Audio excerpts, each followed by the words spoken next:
Beast mode, how about God mode? What is going on, Nerd Squad, and welcome back. I'm your host for today, Taylor McWaters. And superheroes get upgrades quite often. Even Thor himself, Chris Hemsworth, seems to be getting bigger and bigger every movie. I mean, look at this. This is insane. How is that even possible? That's not CGI? Really? Okay. Other superheroes have also gotten quite the upgrade in comic books as well. So without further ado, guys, here are the top 10 superheroes who became a god. Let's get holy. Kicking off the list at number 10, we have Iron Man. The Fear Itself storyline is a wild ride. The Serpent is after Earth and people are getting turned into statues. It is a absolute nightmare. Tony is fighting Mock in the streets of Paris and it's not looking good. So now we need another plan. What's plan B? Plan B was Tony getting permission from Odin himself, forge a weapon of his own on Nidavellir. Now Tony ends up making weapons for the entire team after sobering up. He was really slamming drinks down and then he prayed to Odin. You know, really going through it. And then in issue 7, Tony and the team now have an Asgardian makeover. Just walking, talking hammers of Thor, basically. Now they of course won, everything went back to normal, but Tony destroyed the weapons afterwards because, you know, you can't have those things lying around, obviously. Number 9, Starlord. Okay, we gotta go to film just for one point here because we can't leave this one out. At the end of Guardians of the Galaxy 1, Peter Quill, aka Starlord, was able to hold an Infinity Stone with his bare hands. He held the Power Stone. Now, this didn't go unnoticed. Even groups of beings in the past have tried to do that by sharing the power amongst all of them, and it never works. They end up going like, whoa, and they turn to skeletons. Now, his real father turned out to be a Celestial. He was a living planet. His name was Ego. Rightfully so. So Ego goes around and he like reproduces all over the galaxy and then he wipes the planets out. He gets bigger and stronger. He's a god. Peter Quill's now a god as well. They're playing god, son, and father catch. So as long as Ego's alive, Star-Lord is basically a god. We have a big celestial battle at the end of the movie where he's fighting his dad and he's turning into Pac-Man. It's kind of weird. It's a little dumb, but it's fun. So once Ego was taken care of, Peter lost his god powers and went back to just normal, plain old Star-Lord, which is still pretty cool. I'm kind of glad he's not a god because that was a weird part. I mean, it would have been helpful in Infinity War. Maybe all those punches to Thanos' face would have done some damage rather than, you know, kill everyone. Number 8, Crystal. She made her first debut in Fantastic Four issue 45, and she was the second child born from Inhumans, Quaylen and Amber. Now, she actually brought Quicksilver back to Adelon to heal him, then the two fell in love there. She's basically a god. I have to include her because, I mean, she's pretty underrated. She has a bunch of these incredible abilities, and one of those abilities is atomic manipulation. She can rearrange atoms and all of the elements as well. She can control anything in the universe, basically. That plus her ability to levitate without the help of any elemental powers. I don't really know what else to call her. She's definitely a god. And if she ever is under attack, she can use air molecules and bind them together psionically and then make a force field for herself. So you don't want to mess with Crystal. Very underrated, 100%. Number 7, Wolverine. Wolverine's been known to be the time travel guy. He makes the confusing runs because his regeneration ability allows him to really go deep. It gives him the advantage in Days of Future Past type plots. Now in Uncanny X-Men Annual, a villain named Horde comes in and wipes the entire team out, Wolverine included, but a single drop of blood saves the day. A single drop from Wolverine falls onto the Crystal of Ultimate Vision, and then bam, Wolverine now leveled up, he regrows his body with his new power, and then he brings the pain down on Horde. It's unreal. It's pretty amazing to see. Like, Logan is just so happy in these scenes. I mean, obviously he's a god, but he knows all the secrets of the universe. He's finally had peace. Look at him. He even referenced another X-Men who once became a god herself. That X-Men being number 6, Jean Grey. Jean Grey is a mutant born with telekinetic and telepathic powers. She was one of the original members of the X-Men, and seeing the potential in Jean's strength, the Phoenix Force attached itself to her while she was in danger during a space mission with the Fantastic Four. That all happens during X-Men issue 101. So now she's a Dark Phoenix and she's full of power, full on god mode. This dark, powerful cosmic force started to change her for the worse. She ended up destroying a solar system that killed like, I don't know, billions of people. And then it ended up taking her own life in order to keep the universe safe. So a few years later, it was revealed that it wasn't actually the Jean Grey that had died. It was just the Phoenix as a separate entity that had taken over her mind and all that stuff. The Phoenix Saga is one of the biggest transformations to an X-Men member. If you haven't read it, go check it out immediately. Number 5, Kurth. This one comes from Fear Itself storyline. Juggernaut was already pretty terrifying to begin with, but then he got an upgrade and a prison was destroyed. It was a mess. The Hammer of Kurth was one of the 7 mystical warhammers that the serpent summoned to awaken the worthy. Remember that serpent guy that I mentioned earlier? That's the same one. So the hammer crashed onto the raft, and Juggernaut just happened to be detained at the raft at that exact time. And the most frightening and obvious and most entertaining thing happened. He was quickly turned into Kurth, Breaker of Stone, which sounds even more scary than Juggernaut somehow. He attacked a nearby guard with one hit, and the shockwave was so powerful that the prison and all the land around it just exploded. And at the same time, Hulk became Null, Breaker of Worlds. So it was a mess. Whoever had to sweep up the streets after this, their back must be in so much pain. Number 4, Kid Omega. Quintavious Quire made his first appearance in X-Men issue 134. He's been described as one of the most powerful telepaths next to Jean Grey. He stood out to Professor X as a brilliant student, and his abilities were never crystal clear. On his birthday, when he was still young, he received this fantastic phone call from his parents to say that he was adopted. Yeah, happy birthday, worst gift ever. So from then on, it went downhill. He got this Omega tattoo that he covered over the X tattoo, and he was in the Omega Gang now. And the Omega Gang handled humans that committed crimes against mutants in their own dark way. So he was troubled, to say the least. But things got harder for him when the Phoenix Force came along, as things always do. This happens in Wolverine and the X-Men issue 37. Quentin gets a good look at the Phoenix Force when he becomes an avatar to it, and his future self was shown to be a host as well.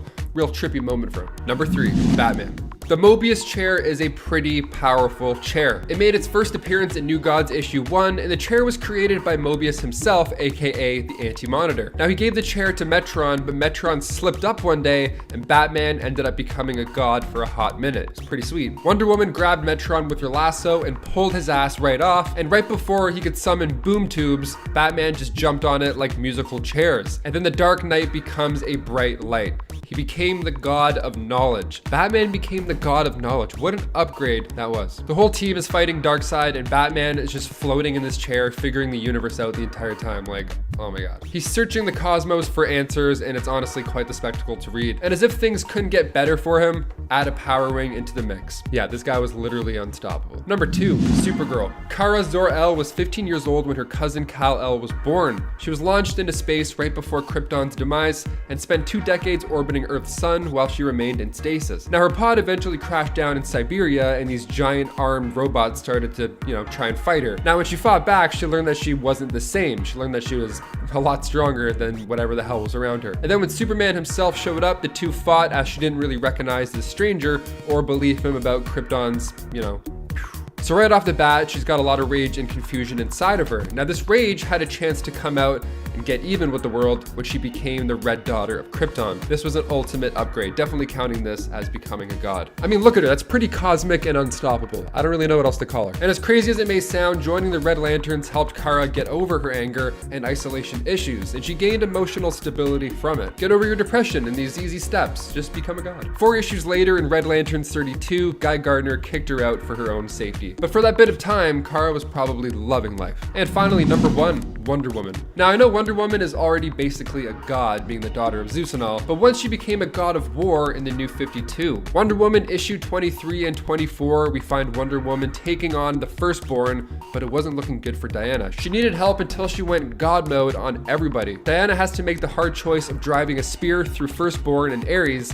so Ares gave Diana congratulations for being a mighty warrior, and Wonder Woman spared the Firstborn's life and took Ares to the River Styx. And then when Wonder Woman returned, the gods declared her the new god of war. Kicking off the list at number 10, The Flash. Of course, this one is epic. We gotta start with it. In part 1 of this list, we talked about when Batman sat upon the Mobius chair, so it's only fair if we take a look at Barry Allen's fun little upgrade in Darkseid War Chapter 4, The Death of Darkseid. Now this is when Darkseid's daughter Grail summons the Anti-Monitor to go toe-to-toe with Big Guns himself. So Darkseid summoned the Black Racer in retaliation, but when the Anti-Monitor stripped the Racer of Darkseid's control, it was then merged with Barry Allen, which is quite the combination. And then after that point, he was able to take on Darkseid a little easier, to say the least. Number 9, Doctor Strange. When we're talking about superheroes becoming a god, Doctor Strange wouldn't be far off that description as it is. I mean, he's quite cosmic as it is, but in Doctor Strange issue 385, the Sorcerer Supreme lost the mantle to, well, Loki. Loki's tricks made Stephen hand over his magical possessions and the Sanctum Sanctorum, everything that belonged to him that made him special. He was like, bye, gotta go. So Strange had to become a veterinarian just a total career flip, which is great. So then Strange had to break into Asgard, find the world tree, and then once he was there, Strange had to make an offering, and the tree opened his third eye, so he found what needed to be done. He had to make an offering, a sacrifice really, so he grabbed Bats, his dog, who Loki kind of already took care of, and then Strange felt nothing like before. He felt more magic than he's ever known. And after this point, Strange says he can see everything because he is everything. He is a god of magic. Kind of like David Blaine.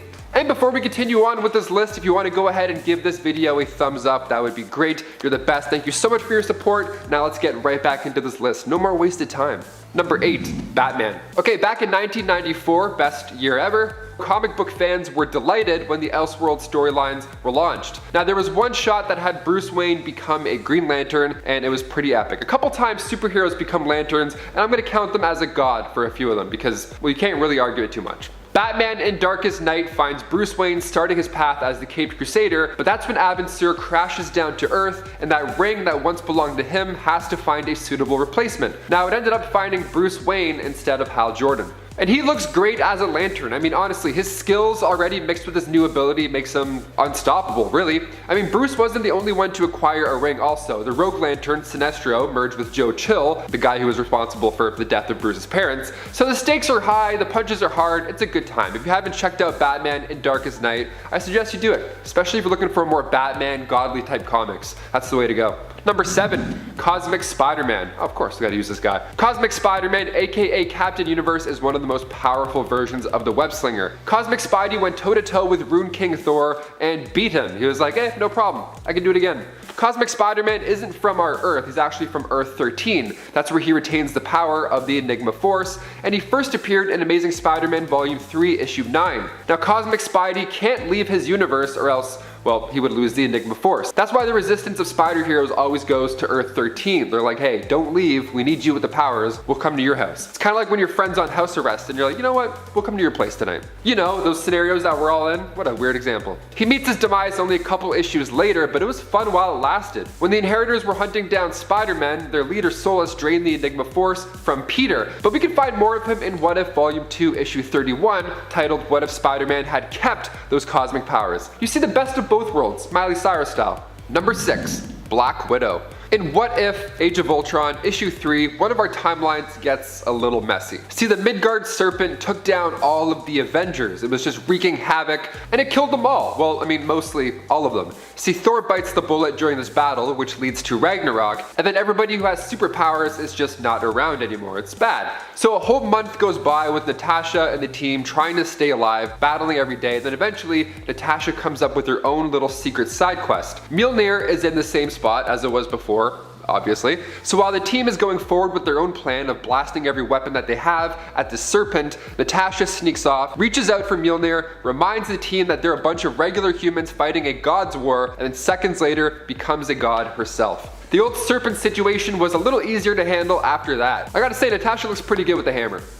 Looks pretty, she could probably kill a lot of people with that. Number 5, the Golden Oldie. Okay, now hear me out. I know Aunt May can't swing building to building like Peter. She wasn't a hero before, technically, but she was one in Marvel Team Up 134, in many ways. See, it's Aunt May, Franklin Richards, and Galactus. The classic trio. After Nova died due to his lack of energy, Galactus came to our rock in space and asked for Reed Richards to help out. Well, rather, he finds Franklin Richards and picks him as the new Herald. But Aunt May steps in front of him to prevent this from happening, so I'm gonna say that this moment right here, this regular human saving the day, Aunt May, she is now a hero. It's decided, now she's a hero. And then page 12 and 13, just seconds later, she becomes the Golden Oldie, which already sounds epic. But then when Aunt May finds out from Franklin that Galactus has a thing for Twinkies, the new Herald of Galactus, Golden Oldie Aunt May, searches the universe far and wide until she finds the best planet in the world, the Twinkie planet. So yummy. Which is a much more delicious planet for Galactus when it comes to feeding time. So she saved the day and also the planet. Way to go, Aunt May.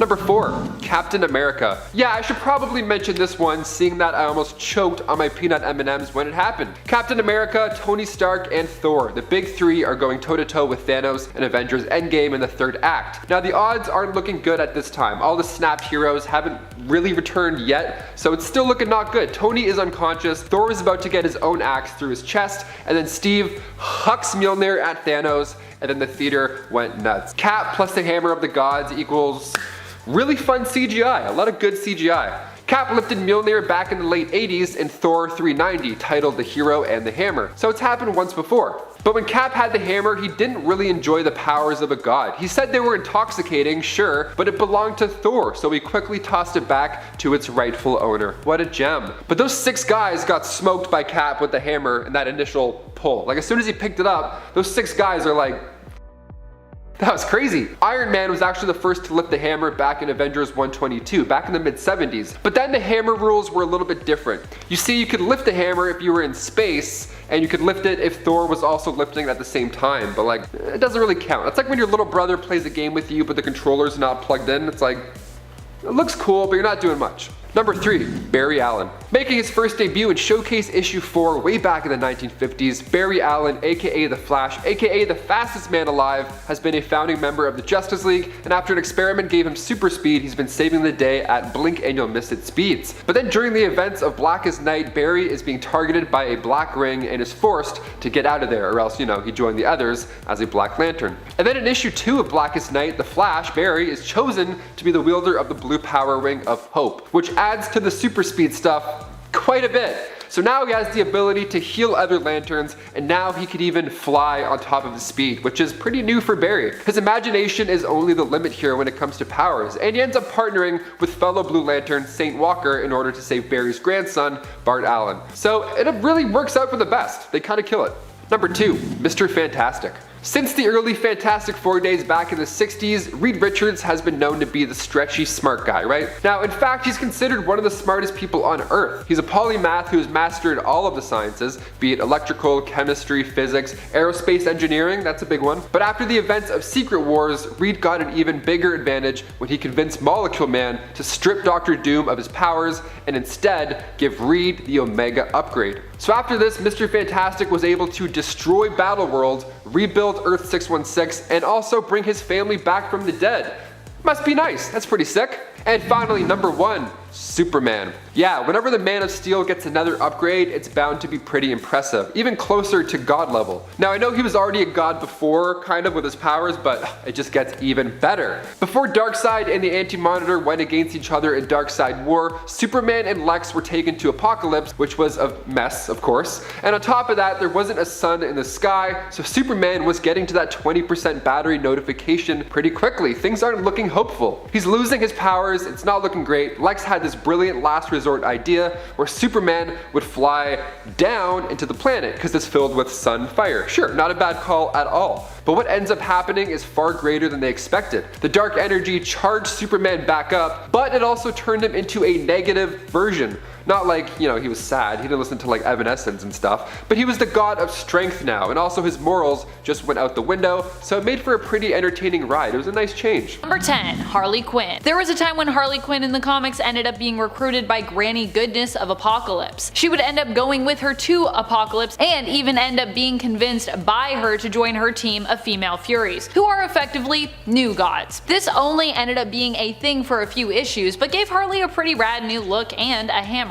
During her time as a Fury, she took up the name Hammer Harleen. Because the female Furies are considered new gods, this technically made Harley Quinn a god, temporarily. The whole reason that she ended up joining in the comics was because she was on vacation and looking to take a break from her life, a bit of a escapism if you will, which this new cosmic role provided in spades. I mean, it's a pretty cool vacation if you get to just be a female Fury for a little while, right? However, eventually it was time for Harley to return to her life, and so she had to fight her way off the team in the end, because, you know, people don't really leave the female Furies peacefully. Also, I'm pretty sure she was not a great female Fury. We also see her time as a female Fury hinted at in season 2 of the Harley Quinn animated series. Number 9. Blackheart. Blackheart is the son of Mephisto, who would eventually seek to overthrow his father and become a ruler of a portion of hell. Just a portion. Not only was he basically born into godhood, but he also worked hard to earn it for himself, or he at least worked hard to employ other people to help him in earning it for himself. So, didn't really earn it for himself, I guess. Mephisto created Blackheart out of all the evil energy gathered from centuries of misdeeds committed on a hill in New York called Christ's Crown. Blackheart would eventually build a town around Christ's Crown that he would rule, but after being defeated by Wolverine, the Punisher, and Ghost Rider, he would recruit them to help him overthrow his father. Also, Wolverine, the Punisher, and Ghost Rider is like a pretty OP like gang of heroes, I think. Number 8. Korvac. Michael Korvac was a villain from the future who sought more power and influence, traveling back in time and becoming godlike in terms of his power levels when he managed to take on some of the power cosmic. Pretty sweet. His newly founded powers and the way he used them eventually attracted the attention of the Avengers, who he managed to defeat with the help of his romantic partner, Karina Tivan, daughter of the Collector, a name that was actually also given to the Collector's servant in the Marvel Cinematic Universe. She was named Karina, though I imagine she was not meant to be a stand-in for his daughter, so if you saw her and you were like, is that his daughter? Probably not. She was the one that got all like explodey when she touched the Infinity Gem. Not a good look. However, in the comics, in the end, Karina came to lose faith in Korvac, and it was because of this that he decided to take his own life and undo what he had done, using his powers to bring back the fallen Avengers. And friends, before we move on to this next spot, if you are loving this list, if you are loving it as much as I am loving it, be sure to show us some love by giving this video a thumbs up. Number 7. Savitar. Savitar's name literally means god of motion in Hindu, so it's no surprise that this villain is considered a god to some. He basically became a speed god, even going so far as to create a kind of religion, or at the very least I think we can call it a cult, surrounding him. He gathered followers and became known as their leader. Even in his absence, his cult, known as the Thunderbolt Agents at the time, flourished and grew, even without him. That's how powerful Savitar's beliefs are. Or believing in Savitar is, I guess. Savitar is also known for being an enemy of the Flash, and in the CW verse is literally the evil version of Barry Allen from an alternate timeline. But in the comics, not so much. In the comics, I think we still don't know who he is, actually. And I feel like that's been a thing forever, and is still a thing now, even in Prime Earth continuity.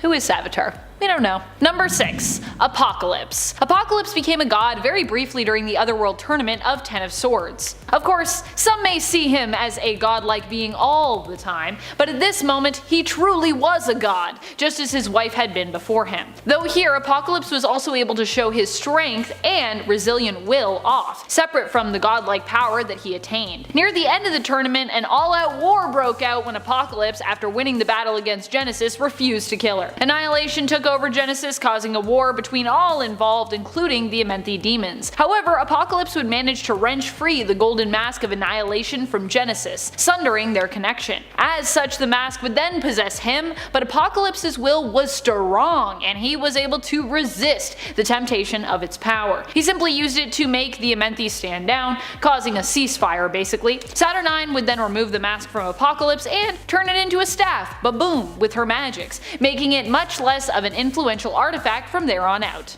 I feel like you know you're powerful if you're like, yeah, I'm just gonna wear a mask that turns me into a god and be able to be like, I don't really want to be influenced by you, so I'm just not gonna do that. Like, that's power. Number 5. Thanos. Thanos has been godlike many times, including the Infinity Gauntlet story, but he also basically became a god in an alternate future where he had succeeded in wiping out almost all life in the universe. In the Thanos Wins story arc, only a few opponents were left standing there, including himself. He had killed everyone in order to be with death, and had his herald, Cosmic Ghost Rider, go to retrieve his past self to help him with one final task: to take out the great and older version of Thanos himself, King Thanos, if you will. This would thereby allow him to be with death, but the older version of Thanos himself needed help to do the deed. He was like, I can't take my own life. I need some help here. Help me out. However, younger Thanos was over his love of death at the time and saw this older version as being weak for asking for help, despite the fact that he was so successful and terrifying in his own reality. Also, Thanos, I feel like asking for help does not make you weak. That's just my opinion, but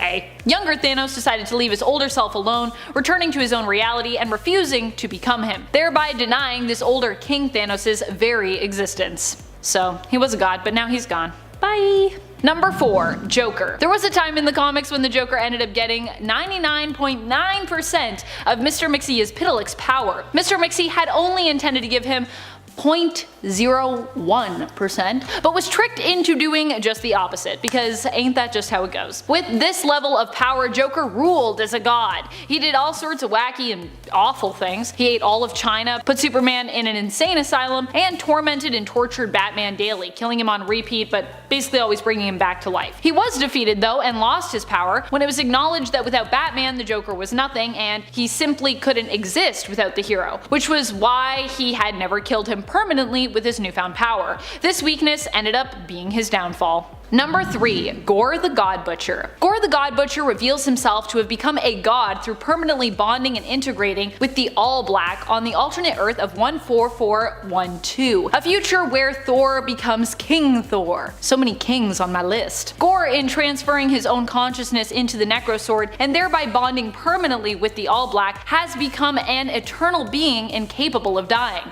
Gorr had basically become one with the universe. He would still end up being subdued, but it would require him unleashing the god Tempest from within Mjolnir to do so. And even then, this version of him wasn't technically dead, just rendered powerless and pretty permanently incapacitated. But still, I don't think he killed him there. Number 2. Poison Ivy. Poison Ivy was, I suppose, more of a ruler than a god, but she definitely appeared godlike in terms of her powers during the Everyone Loves Ivy arc of Tom King's Batman. She also did a pretty good job, I think, of controlling everything, which is why I put her so high up on my list. Also, I just like Poison Ivy, so come at me. You don't like Poison Ivy? Let's fight in the comments. No, I'm kidding. Let's not fight. Let's just love each other and love our differences. In this story, Ivy finds a way to control the world's population through the greens that they consume. Only a few manage to evade her influence, but overall the world seems to be even better with Ivy ruling it, to be honest. However, taking away people's free will in exchange for turning them into a happy collective